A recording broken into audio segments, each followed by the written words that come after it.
Sekarang saya akan mengerjakan soal ulangan tentang sejarah Indonesia.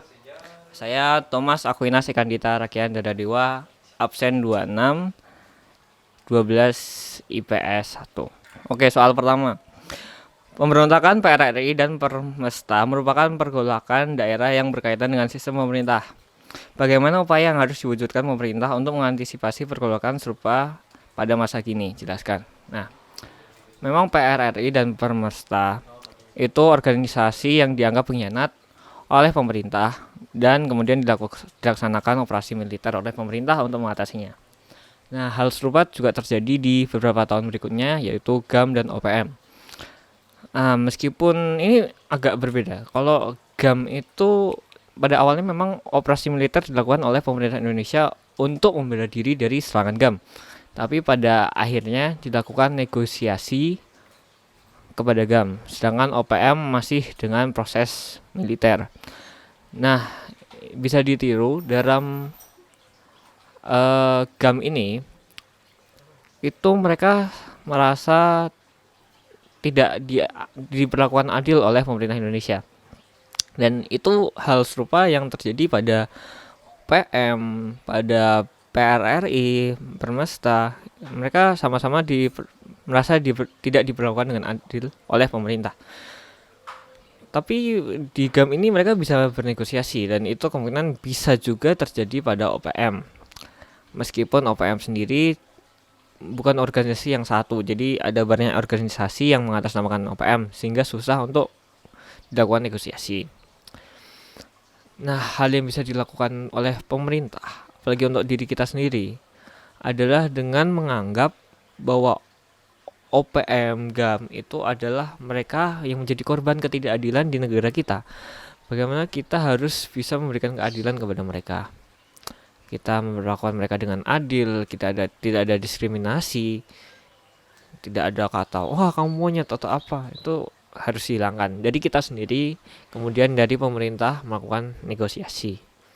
Nah, pemerintah sendiri memang baru akhir-akhir ini melakukan pembangunan di Papua, sehingga gimana mereka mau percaya? Ini masih awal-awal pembangunan, tiba-tiba ada pandemi, pembangunan di Papua berhenti sejenak. Nah, ini ya tidak ada yang tahu kan. Nah, ini upaya yang dilakukan pemerintah, yaitu membangun Papua untuk membangun kepercayaan mereka dengan membangun jembatan, jalan, kota di Papua. Nah, berikut ke soal kedua. Banyak tokoh-tokoh yang berperan dalam menjaga integrasi bangsa. Pilih salah satu tokoh lalu jelaskan peran tokoh tersebut dalam upaya menjaga integrasi bangsa dan teladan baik dari tokoh tersebut. Nah, tokoh yang saya ambil adalah Sultan Hamengkubuwono IX, di mana dia adalah seorang raja, dia seorang pejuang, dan dia seorang nasionalis Indonesia. Meskipun dia seorang raja, tapi tidak berarti dia egois. Dan ini dibuktikan oleh perbuatannya.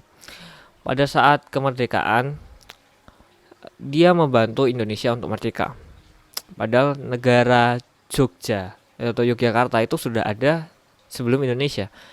Tetapi uang yang ada di keraton oleh Sultan meminta untuk memberi sebagian besar uang keraton itu untuk kepentingan kemerdekaan Indonesia, karena dia percaya di masa depan Indonesia akan berjalan dengan baik, dan dia merelakan tahtanya berada di bawah kepresidenan Indonesia atau di bawah pemerintahan Indonesia, dan dia hanya menjadi kepala daerah di daerah Yogyakarta.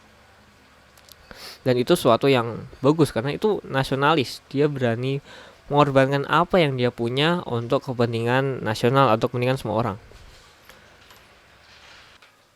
Oke, kembali dari tadi habis jeda azan. Tadi balik ke soal nomor 3. Berikan kesimpulan dan materi yang kita pelajari dari refleksi masing-masing. Nah, refleksi saya itu bagaimana dari soal pertama dan kedua tadi kita bisa melihat alasan orang mati-matian membela tanah air dan alasan orang mati-matian keluar dari tanah air. Nah, kalau keluarnya tentu karena tadi ketidakadilan seperti OPM, PRRI, GAM, mereka merasa tidak diadili di negaranya sendiri, sehingga mereka memilih untuk keluar. Nah, tetapi yang saya refleksikan itu bagaimana orang mati-matian menjaga negaranya. Itu bisa contoh tadi Sultan Hamengkubuwono ya. Tadi bagaimana dia dengan segenap apa yang dia punya, meskipun dia seorang raja, dia berani mengorbankan apa yang dia punya untuk negara. Dengan catatan gini, dia memiliki jiwa nasionalis. Makanya jika dia mengetahui ada masalah di negaranya, dia tidak lari dari masalah, tapi menghadapi masalah itu. Itu jiwa nasionalis yang saya mau kembangkan. Bagaimana kita harus menjadi nasionalis yang berani mengatasi masalah negara kita dan tidak lari dari masalah itu seperti pemberontak-pemberontak lain. Karena ini negara kita, tanah air kita, negara kita, dan kita harus jaga. Itu refleksi saya. Terima kasih.